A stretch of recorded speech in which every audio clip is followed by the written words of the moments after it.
에스겔 9장을 보겠습니다. 1절, 2절, 2절을 함께 읽겠습니다. 그가 또 큰 소리로 내 귀에 외쳐 가라사대 이 성읍을 관할하는 자들로 각기 살육하는 기계를 손에 들고 나오게 하라 하시더라. 내가 본 적 6사람이 북향한 인문길로 쫓아오는데 각 사람의 손에 살육하는 기계를 잡았고 그 중에 한 사람은 가는 베옷을 입고 거리에 세이관의 먹그릇을 찾더라. 그들이 들어와서 놋 제단 곁에 서더라. 아브라함과 이삭과 야곱의 자손 이스라엘은 죄인들을 구원하려 하시는 하나님의 구속 계획을 이루기 위해 하나님이 택한 백성입니다. 그리하여 하나님은 야곱의 후손들에게 율법을 주셨고 선지자를 보내어 예언하게 하셨습니다.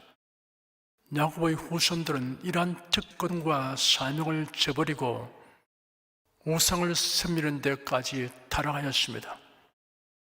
하나님은 오래 참으시고 선지자들을 보내어 훈계하며 징벌을 예고하게 하셨습니다. 그러나 백성들이 이에 귀를 기울이지 않았습니다. 결국 하나님의 징벌이 임하여 야곱의 후손들 중에 북왕국 이스라엘은 아수로 저주하여 멸망되었습니다. 그래도 명맥을 유지하던 남왕국 유다도 기었고 불순종함으로 하나님께서 바벨론 제국을 몽둥이로 삼아 유다 나라를 침략하게 하시고 백성들이 포로되게 하셨습니다. 하나님께서 선지자들을 일으켜 세우시고 그들을 통하여 경고와 예고를 하셨고 그 사실이 성경에 기록되게 하신 까닭이 있습니다. 이런 야곱의 후손들이 겪게 되는 흥망성쇠가 단순히 인간들에 의하여 진행된 정치적 군사적 역학관계에 불과한 것이 아니라 하나님의 주권과 섭리에 의한 것임을 분명하게 나타내려고 하신 것입니다. 하나님의 택함을 바란 것은 대단한 특권이며 영광이고 복입니다. 그러나 택함 바란 자가 주어진 사명을 수행하지 아니하면 택함 받았다는 것이 복이 되지 않고 화가 될 뿐입니다. 이 시간 상고하게 되는 9장은 유다 백성이 공의로우신 하나님의 심판을 받을 것이 예언된 제4장에서 24장까지 기록 중에 속합니다. 1절, 2절은 본장의 서론 부분으로서 하나님의 심판 명령을 받은 살육자가 등장하는 장면입니다. 1절에 보니 그가 또 큰 소리로 내 귀에 외쳐 가라사대 이 성읍을 관할하는 자들로 각기 살육하는 기계를 손에 들고 나오게 하라 하시더라 하였습니다. 하나님께서 선지자에게 큰 소리로 하신 말씀은 우상 숭배하는 유다 백성을 징벌하시려고 하는 격렬한 분노를 나타내고 있습니다. 이 성읍을 관할하는 자들이란 하나님께서 이 성읍을 징벌하려고 보내신 천사들입니다. 각기 살육하는 기계를 손에 들고 나오라 하셨습니다. 완전히 부수어 멸망시키는 도구를 의미하는데 그 모양과 사용 방법 등에 대하여는 설명되어 있지 않습니다.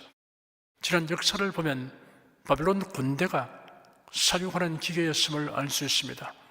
결국 바벨론 군대도 하나님이 사용하신 도구였습니다. 2절에는 내가 본 적 6사람이 북향한 인문길로 쫓아오는데 각 사람의 손에 살육하는 기계를 잡았고 그 중에 한 사람은 가는 베옷을 입고 허리에 수의관의 먹그릇을 찾더라. 그들이 들어와서 놋제단 곁에 서더라 하였습니다. 6사람은 하나님의 명령을 따라 유다 백성을 징벌하려고 온 천사들입니다. 소돔 고모라를 심판할 때에도 하나님이 보낸 천사가 사람의 모양을 하고 나타났습니다. 그들이 북향한 인문길로 쫓아왔습니다. 이곳은 유다 나라의 지도자와 백성들이 집중적으로 우상 숭배하는 장소입니다. 우상 숭배로 인하여 하나님의 징벌이 임하게 된 것을 암시하고 있습니다. 그리고 바벨론 군대가 침략하는 방향을 예고하는 것입니다. 그 중에 가는 베옷을 입고 허리에 서기관의 먹그릇을 찬 사람은 7번째 사람입니다. 배옷은 제사장들이 입는 옷으로 정결을 상징합니다. 먹그릇은 먹물을 담은 뿔그릇으로서 이를 허리에 찬 사람은 심판하는 자가 아니라 백성들을 보호하는 천사입니다. 3절, 4절 두 절을 함께 읽겠습니다.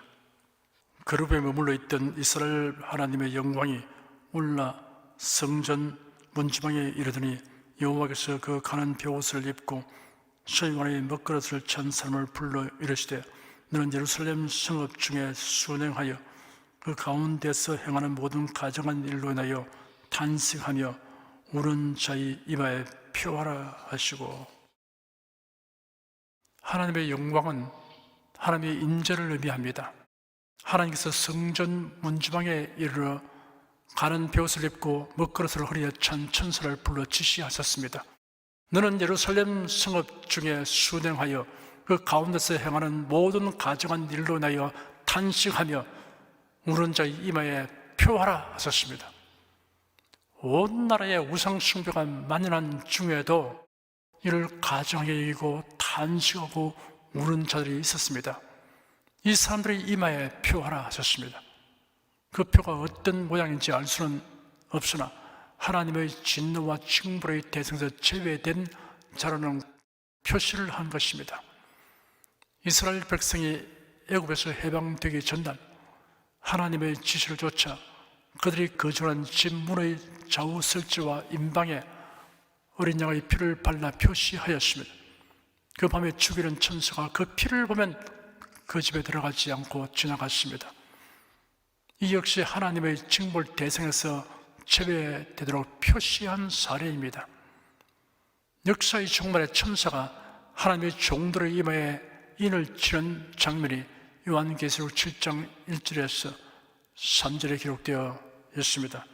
이 일 후에 내가 내 천사가 땅 내 모퉁이의 승것을 보니 땅의 사방의 바람을 붙잡아 바람으로 하여금 땅이나 바다에나 각종 나무에 불지 못하게 하더라.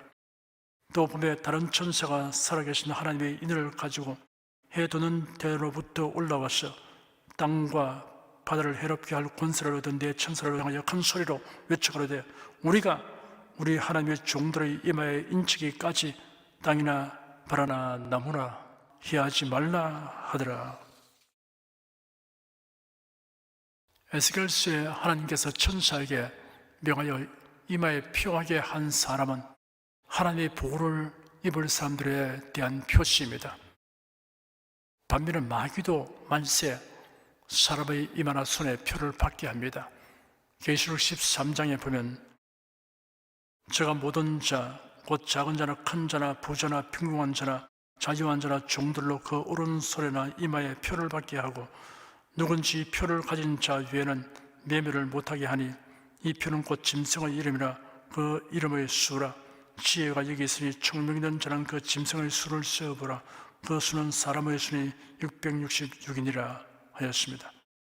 14장에도 기록되기를 또 다른 천사 곧 셋째가 그 뒤를 따라 큰 음성으로 가로되 만일 누구든지 짐승과 그의 우상에게 경배하고 이마에나 손에 표를 바라면 그도 하나님의 진노의 포도주를 마시니 그 진노의 잔에 섞인 것이 없이 부은 포도주라. 거룩한 천사들 앞과 어린 양 앞에서 불과 여왕으로 고난을 받으리니 그 고난의 연기가 세세토록 올라가리로다. 짐승과 그의 우상에게 경배하고 그 이름의 표를 받는 자는 누구든지 밤낮 쉼을 얻지 못하리라 하였습니다. 5절에서 7절까지 함께 읽겠습니다. 나의 듣는데 또 그 남은 자에게 이르시되 너희는 그 뒤를 쫓아 성읍 중에 순행하며 아껴 보지도 말며 긍휼을 베풀지도 말고 쳐서 늙은 자와 젊은 자와 처녀와 어린 아이와 부녀를 다 죽이되 이마에 표 있는 자에게는 가까이 말라. 내 성수에서 시작할지니라 하시며 그들이 성전 앞에 있는 늙은 자로부터 시작하더라. 그가 또 그들에게 이르시되 너희는 성전을 들이켜 시체로 모든 뜰에 채우라. 너희는 나가라 하시며 그들이 나가서 성읍 중에서 치더라. 그 남은 자란 사륙하는 기계를 가진 자를 말합니다. 사륙하는 천사가 이마에 표하는 천사의 뒤를 따라 성읍을 돌아다니며 이마에 표 있는 자를 제외하고 남녀노소를 죽이게 하였습니다. 그리고 성전을 더럽혀 시체로 모든 뜰에 채우라 하셨습니다. 성전이란 건물 자체가 거룩하여 그렇게 불려지는 것이 아니라는 것을 여실하게 드러내고 있습니다. 하나님을 예배하는 처소이기 때문에 거룩한 것입니다. 우상 섬기는 처소가 성전이 될 수 없습니다. 하나님의 말씀이 선포되지 않는 곳은 교회당일 수 없고 종교다운 지위를 용납하는 사람들의 예배는 예배일 수 없습니다. 8절 한 절을 함께 읽겠습니다. 그들이 칠 때 내가 홀로 있는지라 엎드려 부르짖어 가로되 오호라 주 여호와여 예루살렘을 향하여 분노를 쏟으시오니 이스라엘 남은 자를 모두 멸하려 하시나이까.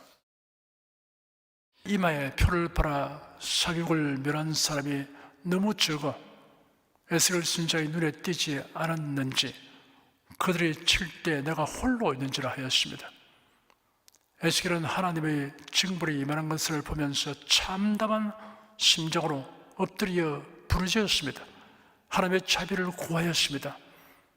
이스라엘을 전멸시키지 말아 달라고 호소하였습니다. 9절, 10절 두 절을 함께 읽겠습니다.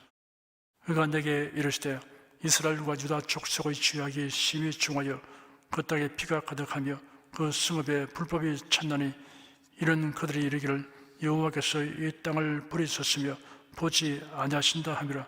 그러므로 내가 그들을 아껴보지 아니하며 긍휼을 베풀지 아니하고 그 행위대로 그 머리에 갚으리라 하시더라. 이스라엘과 유다 족속은 원인과 결과를 뒤집어 말하였습니다. 그들이 범죄한 연고로 하나님이 그들을 돌보지 아니하셨습니다. 그런데 그들은 하나님이 돌보지 아니하시기 때문에 우상 앞에 간구하는 것이라고 말했습니다. 그렇게 말한다고 하나님의 설득당할 리가 만무합니다. 오히려 그들이 회개하지 않으므로 하나님께서 더 철저하게 징벌하십니다. 11절 한 절을 함께 읽겠습니다. 가는 벼옷을 입고 허리에 먹그릇을 찬 사람이 복명하여 가로되 주께서 내게 명하신 대로 내가 준행하였나이다 하더라. 하나님의 명을 바른 7 중에 하나 곧 가난 벼옷을 입고 허리에 먹그릇을 찬 사람이 보고하기를 주께서 명하신 대로 내가 준행하였나이다 하였습니다. 이런 사람의 모습으로 나타난 천사일 것입니다. 우리도 천사처럼 주께서 명하신 대로 내가 준행하였나이다 라는 보고를 해야 합니다. 천사가 아니더라도 이런 점에서 성경에는 우리에게 좋은 본보기가 되는 인물들이 많이 있습니다. 노아는 하나님의 자기에게 명하신 대로 다 준행하였습니다. 아브라함은 하나님이 지시하신 말씀을 쫓아 다 준행하였습니다. 여호수아는 율법책을 입에서 떠나지 말게 하며 주야로 그것을 묵상하여 그 가운데 기록한 대로 다 지켜 준행하였습니다. 기드온은 하나님이 지시하신 전략과 전술대로만 준행하여 불과 300명 용사로서 메뚜기 떼 같은 미디안 사람들을 치고 승리하였습니다. 성경 말씀대로 준행하는 것보다 더 지혜로운 삶은 없습니다. 하나님이 책임져 주시기 때문입니다. 기도하겠습니다. 하나님의 택함을 받은 이스라엘이 하나님의 징벌을 받은 우리는 그들이 선민의 특권만 생각하고 의무를 무시해 버린 결과였음을 살펴보며 우리가 이를 거울과 경계로 삼고 명심합니다. 선민의 의무란 우상을 섬기지 말라, 겸손히 하나님을 앙망하고 의지하라는 것인데도 이를 거역함으로 징벌을 자초한 것을 보니 탄식이 나옵니다. 우리도 주께서 명하신 대로 내가 준행하였습니다라고 말한 천사를 본받고 또한 성경에 그와 같이 행한 위인들을 본받아 살아가기를 간구합니다. 주 예수 그리스도 이름으로 기도드립니다. 아멘.